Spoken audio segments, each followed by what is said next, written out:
Tidak jarang dan bahkan bisa dikatakan banyak juga ya umat manusia menjadi antipati terhadap yang namanya kiamat atau akhir zaman. Ya karena melihat toh dari dulu orang bicara tentang kiamat akhir zaman tetapi tidak pernah terjadi juga sampai saat ini. Isu mengenai kiamat atau akhir zaman menjadi isu yang menarik untuk terus diperbincangkan. Apalagi kalau kita lihat eskalasi geopolitikal yang terus memanas, ya, dan di mana kondisi itu terjadi di titik Timur Tengah yang menjadi sentral agama-agama Abrahamik yang di dalamnya tentu mengimani adanya akhir daripada dunia ini. Termasuk di antaranya ada juga yang bahkan mempertanyakan sabda Allah yang dipegang oleh umat Kristiani, tentu saja mengimani bahwa Yesus itu adalah Tuhan bagi mereka, bahkan tidak bisa memberikan kapan pastinya kiamat itu akan datang. So, di episode kali ini, bagaimana kita akan coba membongkar mitos ataupun juga tuduhan-tuduhan yang mengatakan bahwa sabda Allah tidak bisa memprediksi, memberitahu dengan tepat bagaimana dan kapan kiamat atau akhir zaman itu terjadi.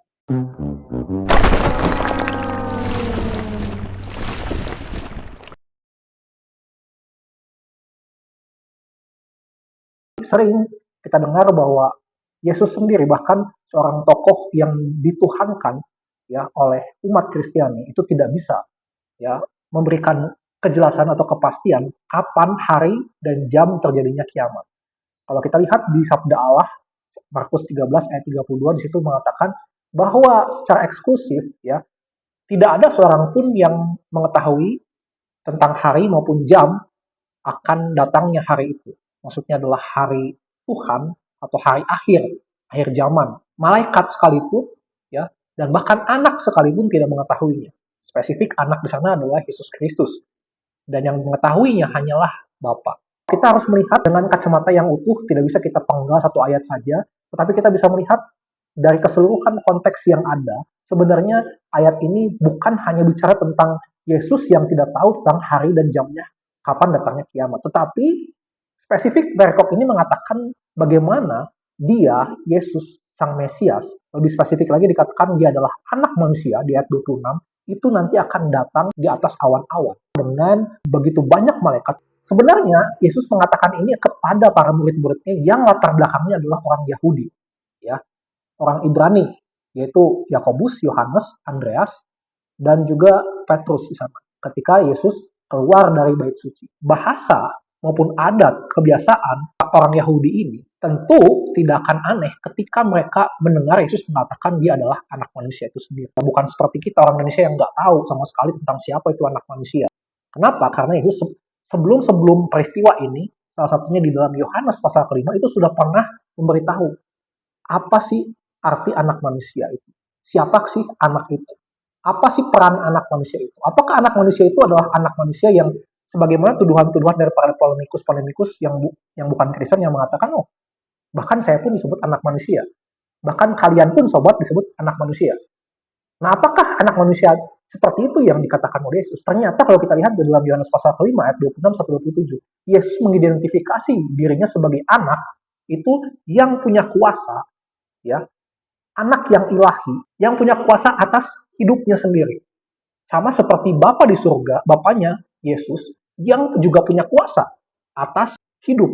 Jadi inilah yang coba Yesus bangun, yaitu dia ingin menyamakan antara anak dan juga Bapa, setara, tidak ada perbedaan di dalam hal kuasa.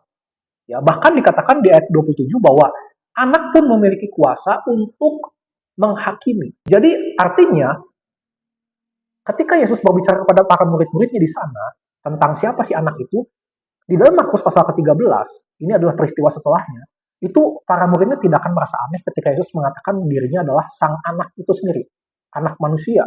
Bahkan sebelumnya, di dalam perjanjian lama, ya, anak manusia ini kita lihat bagaimana sudah diungkapkan oleh seorang nabi, yaitu Nabi Daniel di pasal 7 ayat ke-13. Aku terus melihat dalam penglihatan malam itu, ya, tampak datang dengan awan-awan dari langit, seorang seperti anak manusia. Datanglah ia kepada yang lanjut usianya, dan ia dibawa ke hadapannya. lalu diberikan kepadanya kekuasaan dan kemuliaan dan kekuasaan sebagai raja, maka orang-orang dari segala bangsa, suku bangsa dan bahasa mengabdi kepadanya. Kekuasaannya ialah kekuasaan yang kekal, yang tidak akan lenyap, dan kerajaannya adalah kerajaan yang tidak akan musnah.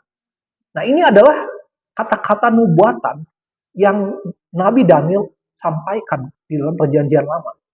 Kira-kira sekitar 600 sebelum Masehi, sebelum Tuhan Yesus lahir. Sehingga para murid mengetahui ketika Yesus mengatakan anak manusia. Kalau kita lihat di Daniel 7 ayat 14, di dalam bahasa Aram di sana digunakan bar enas, ya, artinya anak manusia. Atau dalam bahasa Ibrani bar enos. Dan kemudian ditransliterasikan di dalam bahasa Yunani menjadi uhios to anthropo. Pandangan Yahudi, pandangan Yudaisme maupun pandangan Kristen setuju sepakat tidak ada perbedaan tentang arti anak manusia. Daniel 7 ayat ke-13 itu mengacu kepada Mesias. Anak manusia itu mengacu kepada Mesias yang punya kekuatan yang ilahi karena dikatakan yaitu kekuasaannya kekal untuk selama-lamanya. Tentu kalau ini adalah manusia biasa seperti saya, seperti Anda semua, tidak akan punya kekuasaan yang selama-lamanya. Ya, jadi ini hanya dimiliki oleh Sang Mesias, Raja yang akan memerintah dunia ini selama-lamanya. Nah, di dalam Perjanjian Baru itu kita juga bisa menemukan kata anak manusia, ya. Tetapi di dalam artian jamak yaitu anak-anak manusia itu disematkan kepada orang-orang biasa, manusia-manusia biasa, ya. Tetapi dia disematkan dengan gelar anak-anak manusia. Sedangkan gelar anak manusia, ya, itu khusus hanya kepada Yesus Kristus itu sendiri. Nah, di dalam Perjanjian Lama memang kata anak manusia juga sering diberikan kepada manusia biasa atau nabi seperti Nabi Yeskiel. Ya, di dalam Yeskiel pasal kedua dikatakan ya dia adalah Ben Adam, ya, keturunan manusia, anak manusia, keturunan Adam. Nah, yang kemudian sama-sama semuanya diterjemahkan dalam bahasa Yunani itu adalah uhios to anthropo, anak manusia. Nah, sehingga kita menjadi bingung kadang-kadang, ya, yang mana kita bisa mengatakan bahwa anak manusia ini disematkan kepada Mesias yang punya kekuasaan ilahi, bukan manusia biasa, dan mana yang gelar anak manusia yang memang betul dikhususkan hanya untuk orang-orang biasa, seperti nabi, rasul, orang-orang biasa gitu ya. Ini kadang kita sulit untuk membedakan ini. Ya, kalau kita melihat dari bahasa Yunaninya yaitu uhios to anthropo. Beruntungnya kita punya bahasa Ibrani dan juga bahasa Aram yang membedakan antara Ben Adam dan juga Ben Enos, atau di dalam bahasa Aram dan Suryaninya itu tadi Bar Enas, ya. Nah, jadi kita beruntung sekali punya bahasa yang kaya di dalam sabda Allah itu sendiri, bukan hanya bahasa Yunani, tapi ada bahasa Aramaik dan Suryani yang ketika itu digunakan bahkan oleh Yesus Kristus. Nah, di dalam Perjanjian Lama, misalnya di dalam Yeskiel tadi pasal 2 ayat ke-18, Yeskiel disebut oleh Tuhan, "Hai engkau anak manusia." Dengan bahasa asli adalah Ben Adam. Begitu juga di dalam Bilangan pasal ke-23 ayat ke-19. Ketika Tuhan memperbandingkan dirinya dengan manusia biasa, Tuhan menggunakan kata Ben Adam. Dia mengatakan bahwa Tuhan bukanlah anak manusia. Ya, sehingga ia harus menyesal. Sehingga ia menyesal. Nah, anak manusia di situ menggunakan kata Ben Adam, bukan Ben Enos. Meskipun dikatakan dimulai kata-kata yang pertama, Bileam mengatakan bahwa Tuhan bukan manusia. Elohim lo is. Jadi Tuhan bukan seorang pemuda, seorang manusia, seorang laki-laki. Is dari kata Enos, gitu ya. Tetapi ketika dia memperbandingkan dengan anak manusia, gitu ya, Tuhan menggunakan Ben Adam. Nah, jadi kesimpulannya apa? Perbedaan antara Ben Adam dengan Ben Enos. Nah, ini penting, ya. Ben Adam berarti itu sedang mengatakan bahwa ini adalah anak-anak manusia keturunan daripada Adam secara biologis. Saya ulang ya, Ben Adam, ketika ada sabda Tuhan, ketika ada ayat yang menggunakan kata Ben Adam, berarti dia sedang ingin mengatakan bahwa orang ini, manusia ini adalah keturunan dari biologisnya Adam dan Hawa. Dia lahir dari rahim bumi ini. Dia lahir daripada rahim ayah dan ibunya. Hubungan biologis antara ibu dan ayahnya, di mana ayah dan ibunya juga keturunan daripada Adam dan Hawa yang telah berdosa, yang membawa bibit dosa itu. Sehingga jelas Ben Adam di sini tentu punya bibit dosa waris. Jadi yang mau ditekankan bahwa di situ adalah anak manusia yang digambarkan sebagai keturunan Adam, anak Adam, Ben Adam, itu adalah manusia yang terbatas secara fisik maupun rohnya. Karena apa? Karena sudah tercemar dengan dosa waris itu sendiri. Karena sudah membawa bibit dosa.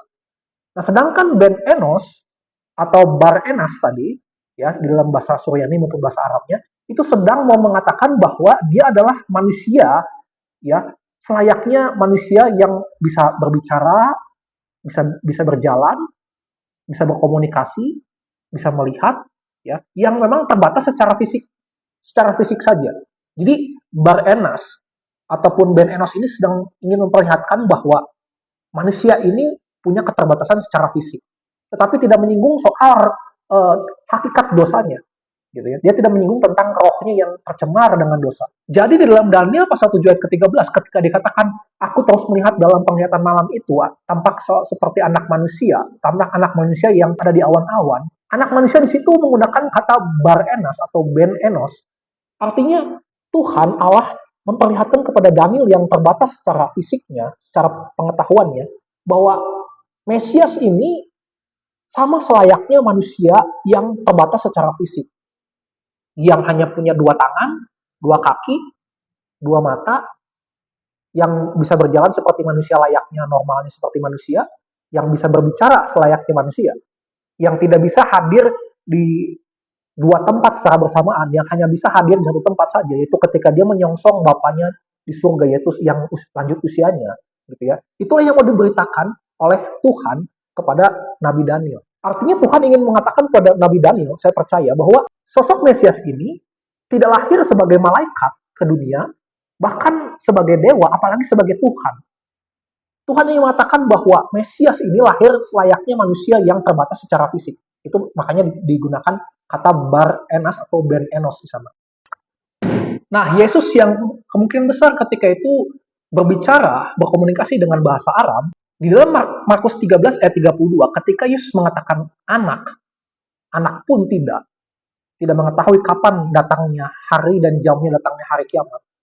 Dia membawa konsep Bar Enas tadi untuk menerangkan bahwa memang Yesus terbatas secara fisik. Dia terbatas untuk tidak bisa mengetahui kapan datangnya hari kiamat itu. Karena tentu dia masih menggunakan tubuh fisik, jasmani, tubuh dunia yang terbatas oleh ruang dan waktu.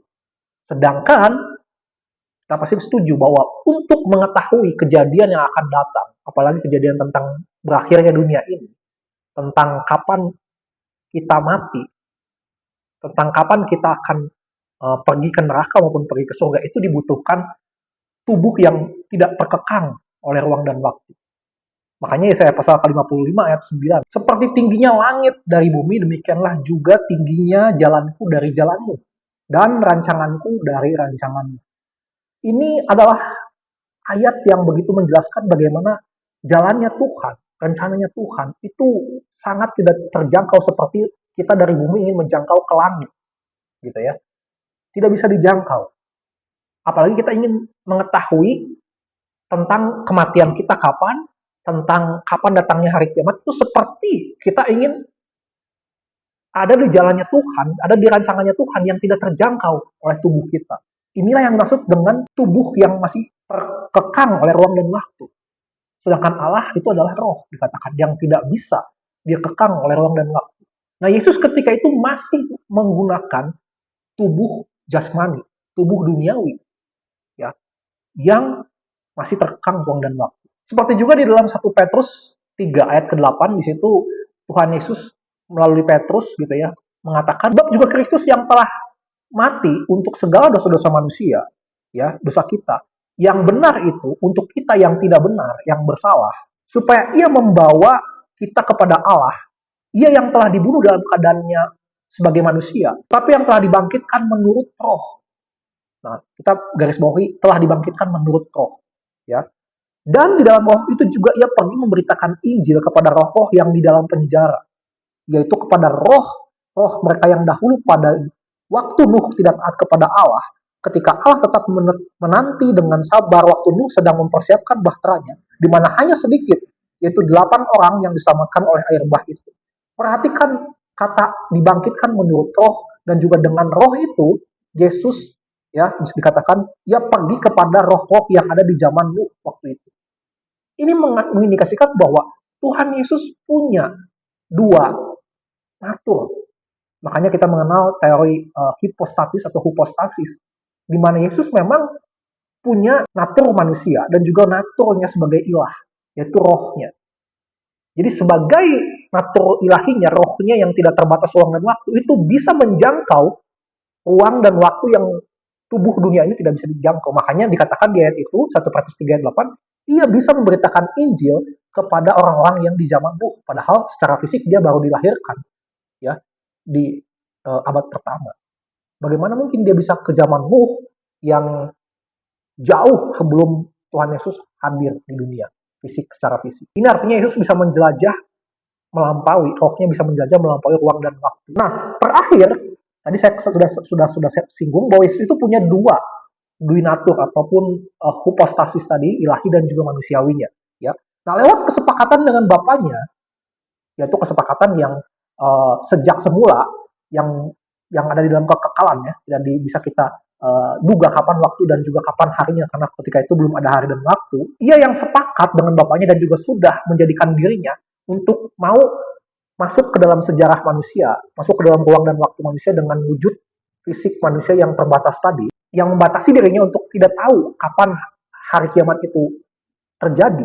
Betul, waktu itu memang Yesus telah lahir ke dunia dan dia telah mau membatasi dirinya untuk tidak tahu tentang hari kiamat kapan, ya, secara fisik duniawinya, secara fisik jasmaninya, tetapi di dalam rohnya dia tahu kapan hari kiamat itu. Karena apa? Karena dia bukan keturunan daripada Adam dan Hawa tadi yang membawa sifat dosa. Nah, satu hal yang membedakan antara Ben Adam, ya, keturunan-keturunan Adam, itu dengan Yesus itu apa sih?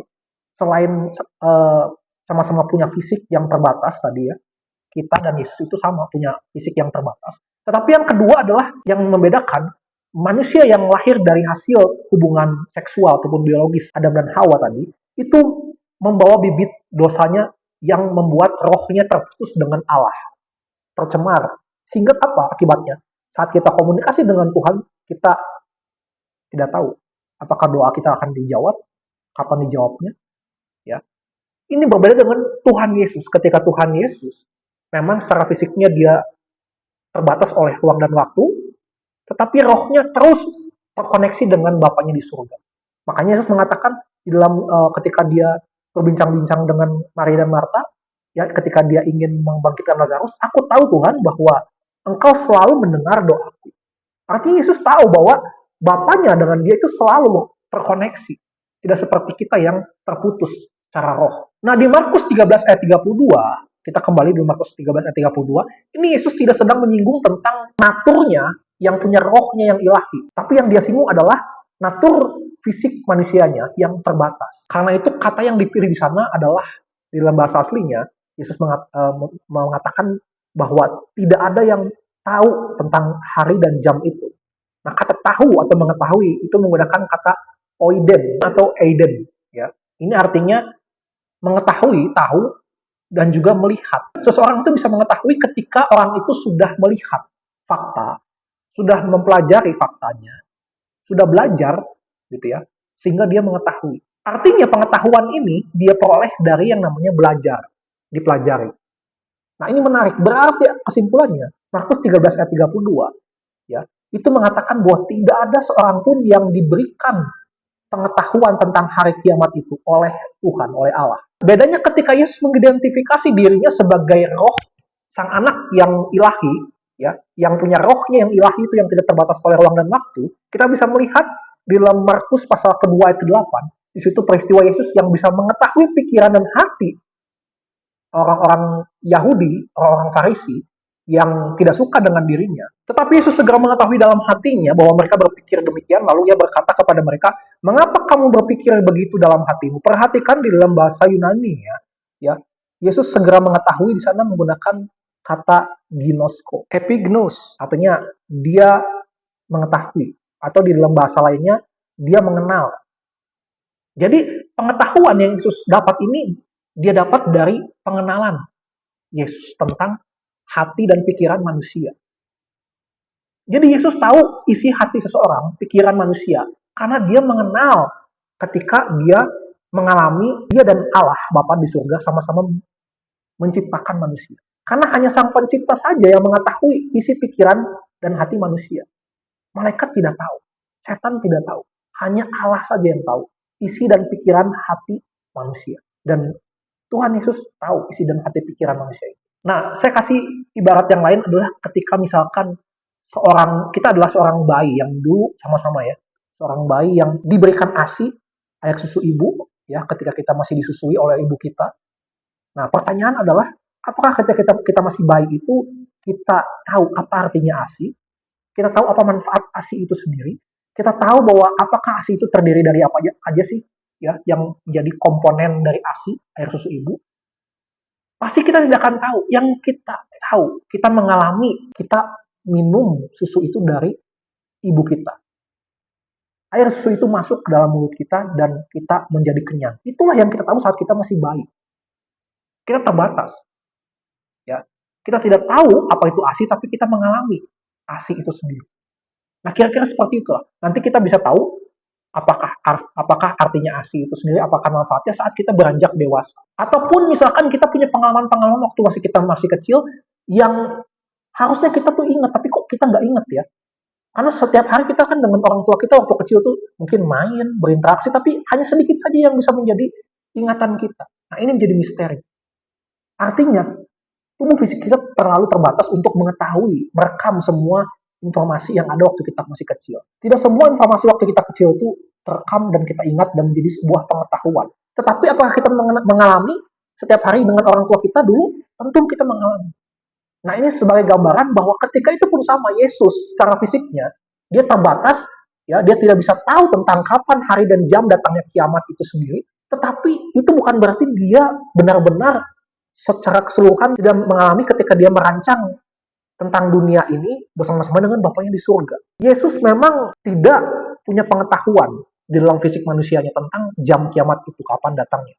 Tapi di dalam rohnya yang ilahi, dia punya pengalaman ketika dia dengan Bapa di surga sama-sama merancang kapan bumi ini dibentuk, sampai dengan kapan dunia dan bumi ini akan hancur, akan lenyap. Kiranya ini boleh sedikit membuka cakrawala kita, membuka pengetahuan kita untuk kita tidak terburu-buru mengatakan tidak ada satupun agama yang bisa memastikan hari dan jam datangnya kiamat. See you guys.